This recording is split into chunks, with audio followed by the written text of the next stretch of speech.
బాగున్నారా అందరూ?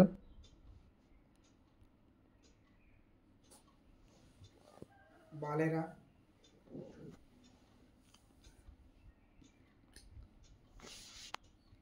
Thank you. కొందరే మేల్కొని ఉన్నారు. బాగుందమ్మా. థ్యాంక్ యూ అమ్మా, థ్యాంక్ యూ.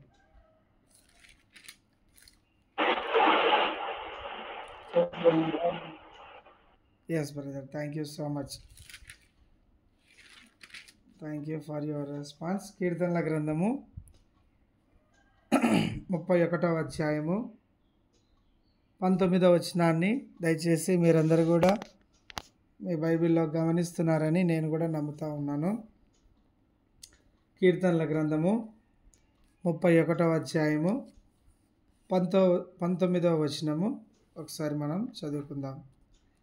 నీ యందు భయభక్తులు గల వారి నిమిత్తము నీవు దాచి ఉంచిన మేలు ఎంతో గొప్పది.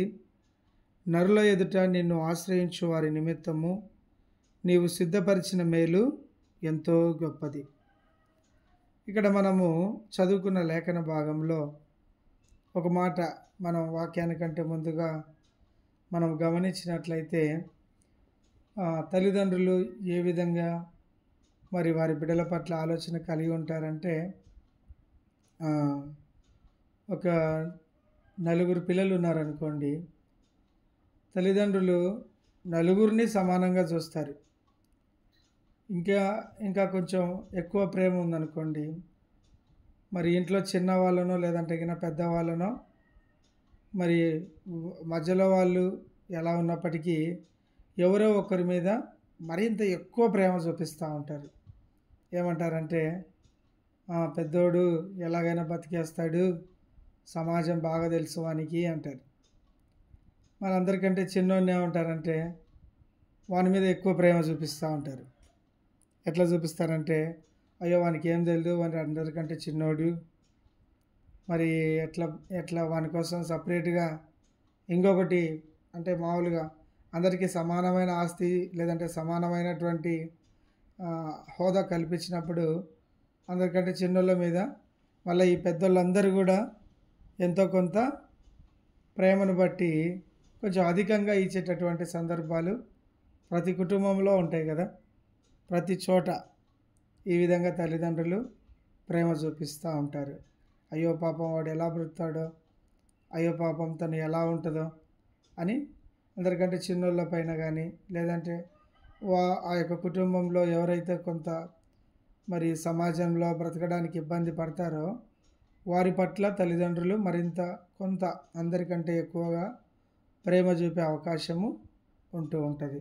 కానీ మనం చదువుకున్న లేఖన భాగాన్ని మనం ఒకసారి గమనించినట్లయితే, నీ యందు భయభక్తులు గల వారి నిమిత్తము, ఎవరి నిమిత్తము అంటే ఎవరైతే దేవాది దేవుని యందు మరి యేసుక్రీస్తు ప్రభు వారి పట్ల భయభక్తులు గల వారి నిమిత్తము, ఒకటే క్వాలిఫికేషన్.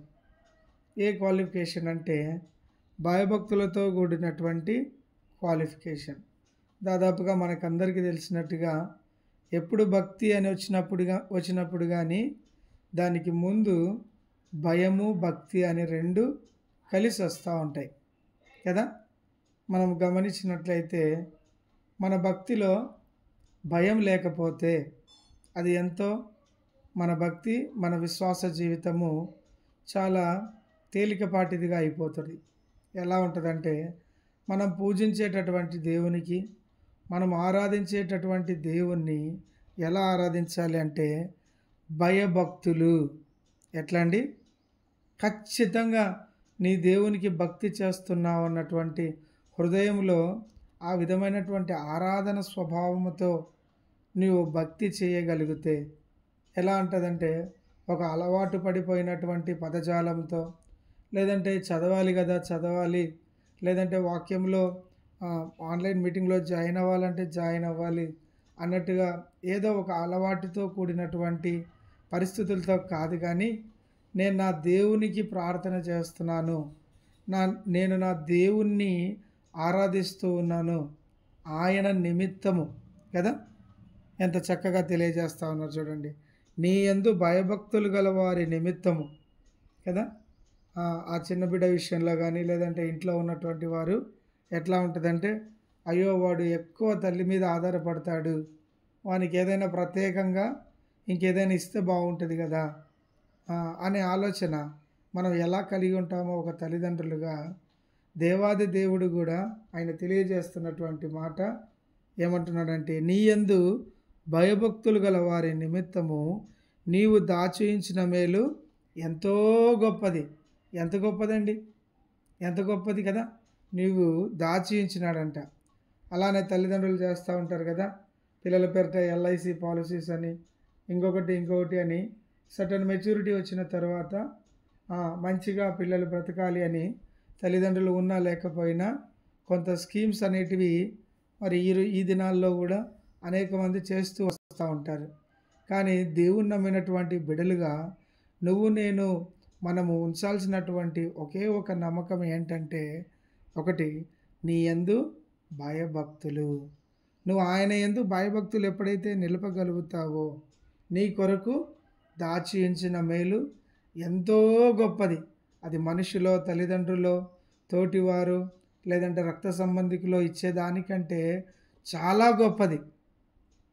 కానీ మన యొక్క భక్తి భయభక్తులు కలిగి ఉండాలి. అందుకే do I put my trust to lord కదా. నా యొక్క నమ్మకం ఎట్లా దేవుని పైన ఉంచుతున్నానా, మరి దేనిపైన నేను ఉంచుతున్నాను అని మనం ఒక మాట జ్ఞాపకం చేసుకుందాం. కీర్తనల గ్రంథము 31వ అధ్యాయము 1వ వచనాన్ని గమనించినట్లయితే, యెహోవా నీ శరణు జొచ్చి ఉన్నాను, నన్నెన్నడూ సిగ్గుపడనీయకుము, నీ నీతిని బట్టి నన్ను రక్షింపుము. ఎట్లా అండి, ఎన్నడూ సిగ్గుపడనీయకుము. ఎందుకంటే నేను నీ శరణు జొచ్చి ఉన్నాను, మనుషులను ఆశ్రయించలేదు. అందుకే మనం చదువుకున్న లేఖన భాగంలో, నరుల ఎదుట నిన్ను ఆశ్రయించు వారి నిమిత్తము. నరుల ఎదుట నువ్వు ఎవరిని ఆశ్రయిస్తున్నట్టు కనపడతా ఉన్నావు? దేవుణ్ణి ఆశ్రయిస్తున్నట్టు కనపడతా ఉన్నావా?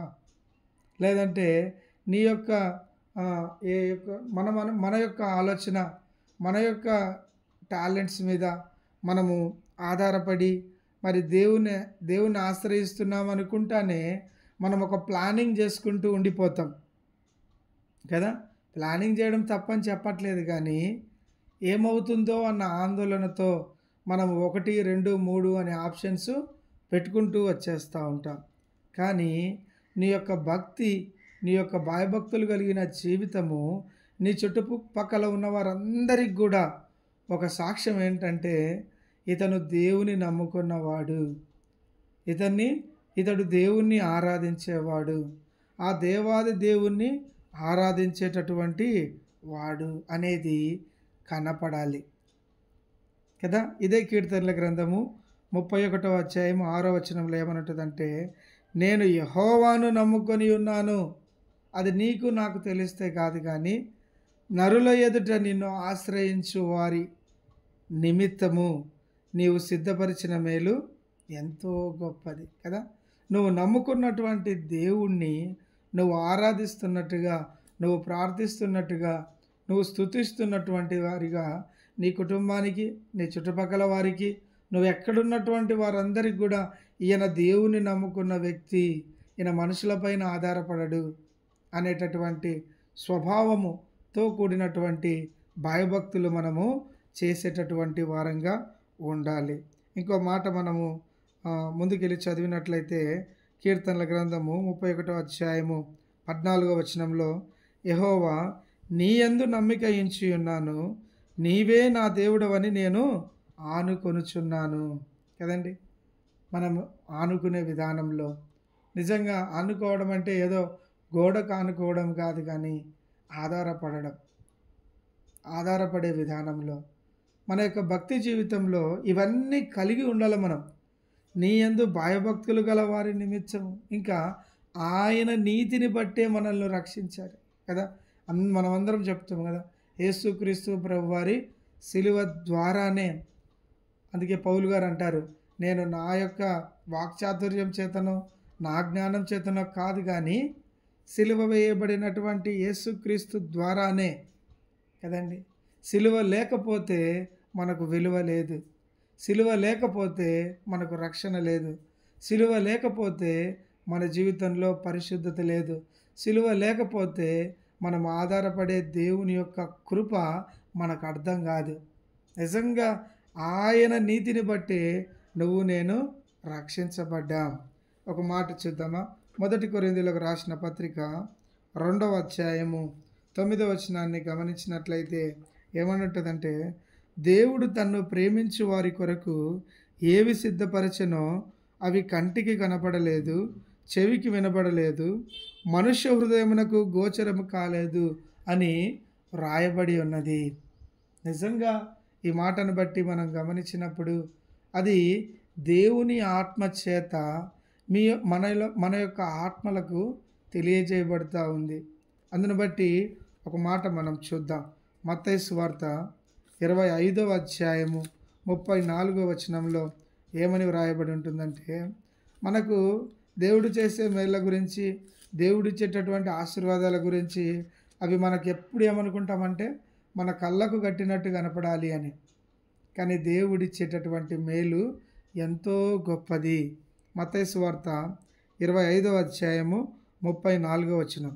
అప్పుడు రాజు తన కుడివైపు ఉన్న వారిని చూచి, నా తండ్రి చేత ఆశీర్వదింపబడిన వారలారా. ఏమంటున్నాడండి? నా తండ్రి చేత ఆశీర్వదించబడిన వారలారా. నిజంగా నిన్న మొన్న మన టీంలో ఒక సిస్టర్తో మాట్లాడుతూ వచ్చినప్పుడు ఆమె అంటా ఉంది, ఈ 100 సంవత్సరాలు మాత్రమే నేను నా పిల్లలకు తండ్రి, ఈ 100 సంవత్సరాలు మాత్రమే మేము మా తల్లిదండ్రులకు పిల్లలము, కానీ నిత్యము యుగ యుగాలు ఆయన నీతిని చేత రక్షించబడిన మనందరికి కూడా శాశ్వతమైన తండ్రి మనకున్నాడు, ఆయన బాధ్యత వహిస్తాడు అనే మాట చెప్పుకుంటూ వచ్చారు. నిజంగా ఎంతటి విశ్వాసం అండి కదా. మనం అనుకుంటాం మన ఈ యొక్క 100 సంవత్సరాలకే అయ్యో ఏం చేయలేకపోయామేమో మన బిడ్డలకు అని ఆలోచన చేస్తూ ఉంటాం. మనం వరి అవ్వాల్సింది ఆ విషయంలో కాదు. మనం వరి అవ్వాల్సింది ఒకే ఒక విషయం, ఆయన నీతిని బట్టి, ఆయన యందు నువ్వు ఉంచే భయభక్తుల నిమిత్తము కదా. ఇంకో మాట చూద్దామా? యెషయా గ్రంథము 64వ అధ్యాయము 4వ వచనాన్ని ఒకసారి గమనించినట్లయితే, యెషయా గ్రంథము 64వ అధ్యాయము 4వ వచనాన్ని ఒకసారి గమనించినట్లయితే, తన కొరకు కనిపెట్టు వారి విషయమై నీవు తప్ప తన కార్యము సఫలము చేయు మరి ఏ దేవునిని ఎవడునూ నే కాలమున చూచి ఉండలేదు.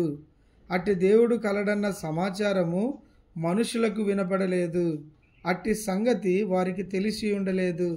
ఎంత గొప్ప మాట అండి కదా. తన కొరకు కనిపెట్టు వారి విషయమై. అయ్యా, నువ్వు ఎవరి కొరకు కనిపెడతా ఉన్నావు? దేని కొరకు కనిపెడతా ఉన్నావు కదా. దేవాది దేవుడు అంటున్నారు కదా, నీ యందు భయభక్తులు గల వారి నిమిత్తము. నిజంగా ఎంత గొప్ప ఈ మాట ఇజ్రాయేల్ ప్రజలు అన్నప్పుడు, ఆ ప్రవక్త ద్వారా విన్నప్పుడు, అయ్యా మీరు చేసే భక్తి దేవుని మీద చేశారు అనుకోండి, యేసుక్రీస్తు ప్రభువారు ఆ దేవాది దేవుని మీద భక్తి చేశారు అనుకుంటే మీ కార్యములు ఎంతో గొప్పవి. మీరుంచే భక్తి జీవితము మీ కొరకు ఒకటి ఏర్పాటు చేశారంట. అబ్రహాం గారు అంటారు కదా, అబ్రహాం గారిని గురించి దేవుడు అంటాడు కదా, అబ్రహాం గారు హెబ్రీ 11లో ఆయన ప్రయాణం చేస్తూ చేస్తూ చేస్తూ చేస్తూ విశ్వాసంలోనే మరణాన్ని చూశాడంట, విశ్వాసంలోనే దేవుని చేరుకున్నాడంట. అయినప్పటికీ ఆయన ఆశీర్వాదాన్ని బట్టి ఆయన వేచి ఉన్నాడంట. అందుకే అటువంటి వారి పట్ల దేవుడు ఒక మహాపట్టణాన్ని సిద్ధపరిచాడంట. నీకు నాకు అర్థం కావడం లేదు. నీ తండ్రి చేత ఆశీర్వదించబడిన వారలారా కదా, మీ యొద్దకు ఏర్పాటు చేసినటువంటి దాన్ని. నిజంగా గడిచిన దినాల్లో ఒక దైవజనుడు ఇట్లా చెప్తా ఉన్నాడు, ఆయనకు క్యాన్సర్ ఉంది, ఆయన కుటుంబంలో ఏ ఒక్కరు కూడా మంచి ఆరోగ్యంతో లేరు, ఇంకా అనేక సమస్యల గుండా వెళ్తూ ఉన్నారు. పూట గడవడం కూడా ఎంతో భయంకరంగా ఉన్నటువంటి రోజుల్లో ఆయన వాక్యం చెప్తూ వచ్చాడు.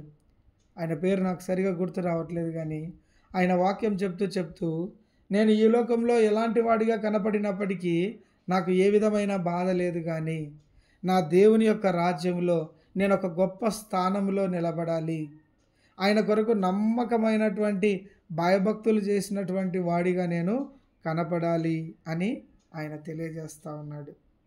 నిజంగా అటువంటి హృదయంతో మనం భయభక్తులు చేసినప్పుడు ఆయన మన పట్ల దాచి ఉంచిన మేలు ఎవరండి దాచిపెట్టేది? నిజంగా దేవుడే దాచిపెడతా ఉన్నాడంట. తండ్రి చేత ఆశీర్వదించబడిన వారలారా కదా, ఈ రాజ్యము మీ కొరకే ఏర్పాటు చేసి ఉన్నాను. 100 సంవత్సరాల జీవితం గురించి ఎన్నో ప్రణాళికలు, యుగయుగాలు ఆయనతో ఉండేటటువంటి రాజ్యములో ఏ విధంగా మనం ఉండబోతున్నాం కదా. మన భక్తి జీవితాన్ని బట్టి ఆయన ఒక రాజ్యాన్ని కదా, యుగయుగాలు ఆయనతో ఉండేటటువంటి స్థానములో, ఆయన ఉండేటటువంటి స్థలములో మనల్ని నిలబెడతా ఉన్నాడు. ఒక రాజ్యం అనేది ఉంది, ఒక పట్టణం అనేది ఉంది కదా. ఎలాంటి నిరీక్షణ కలిగినటువంటి హృదయాలతో మనము భక్తి చేసేటటువంటి వారంగా ఉండాలి. ఇంకో మాట చూసుకొని మనం ముగించుకుందాం. యెషయా గ్రంథము 57వ అధ్యాయము మరి 15వ వచనాన్ని గమనించినట్లయితే ఈ విధంగా ఉంటుంది. మహాగణుడు, మహోన్నతుడును, పరిశుద్ధుడును, నిత్య నివాసి అయిన వాడు ఇలాగ సెలవిచ్చుచున్నాడు. ఎవరండి ఈయన? దేవాది దేవుడు. ఏమంటున్నాడు ఆయన? మహాగణుడు, ఉన్నతమైనటువంటి వాడు, పరిశుద్ధుడు, నిత్యము నివాసము చేసేటటువంటి దేవుడు ఆయన సెలవిస్తూ ఉన్నాడంట.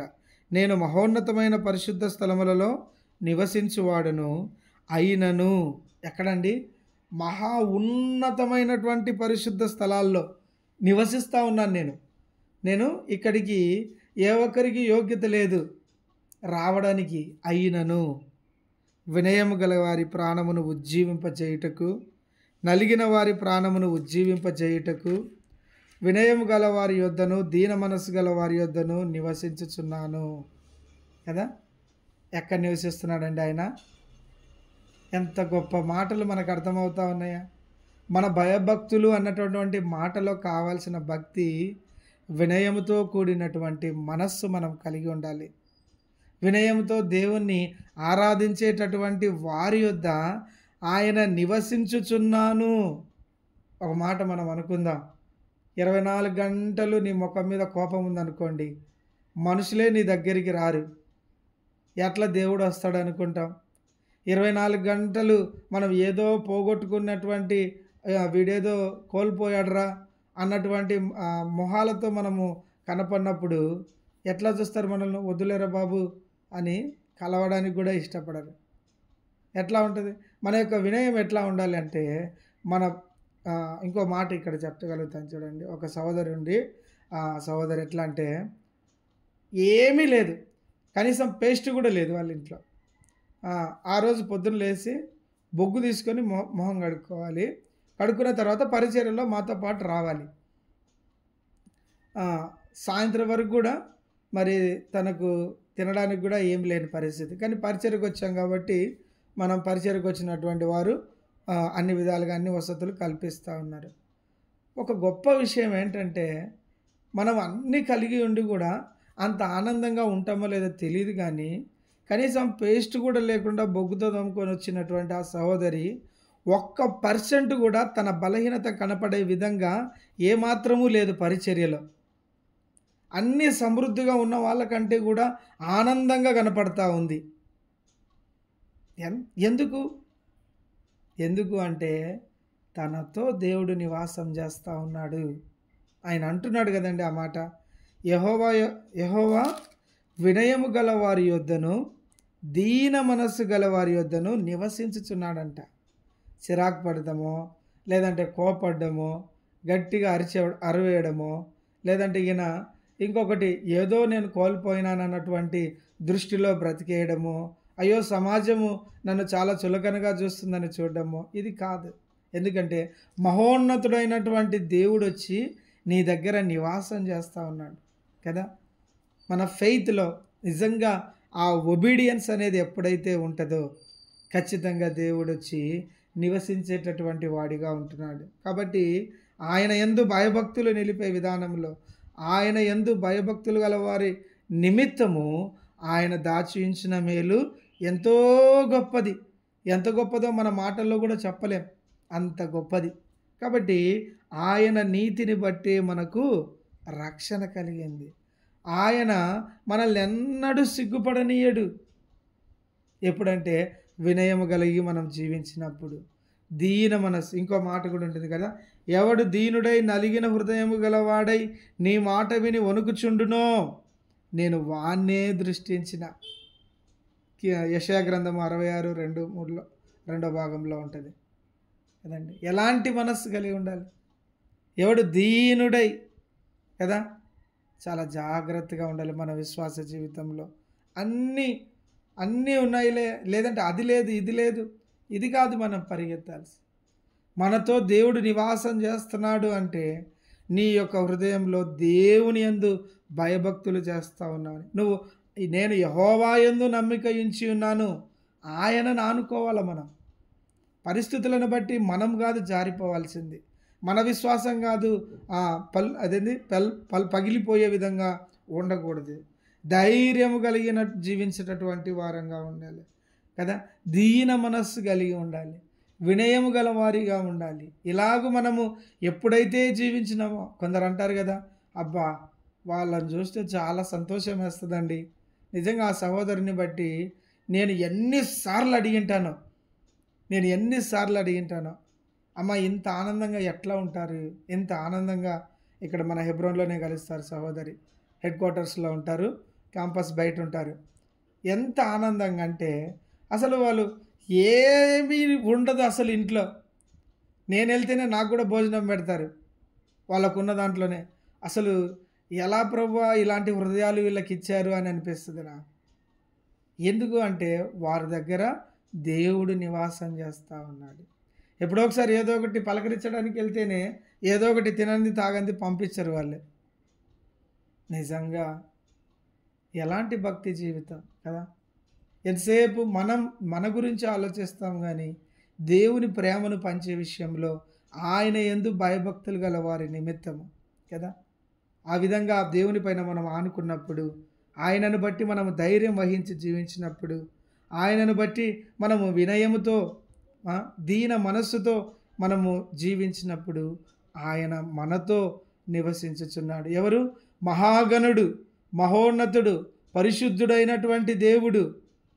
ఆ యొక్క స్థలములలో ఏ ఒక్కరూ నివసించడానికి యోగ్యత లేనటువంటి అంత గొప్ప మహాపరిశుద్ధుడైనటువంటి దేవుడు ఎక్కడ నివాసం చేస్తాడు? విరిగి నలిగిన మనస్సు, దీన మనస్సు, వినయము గల వారి వద్ద ఆయన నివాసం చేస్తాడు.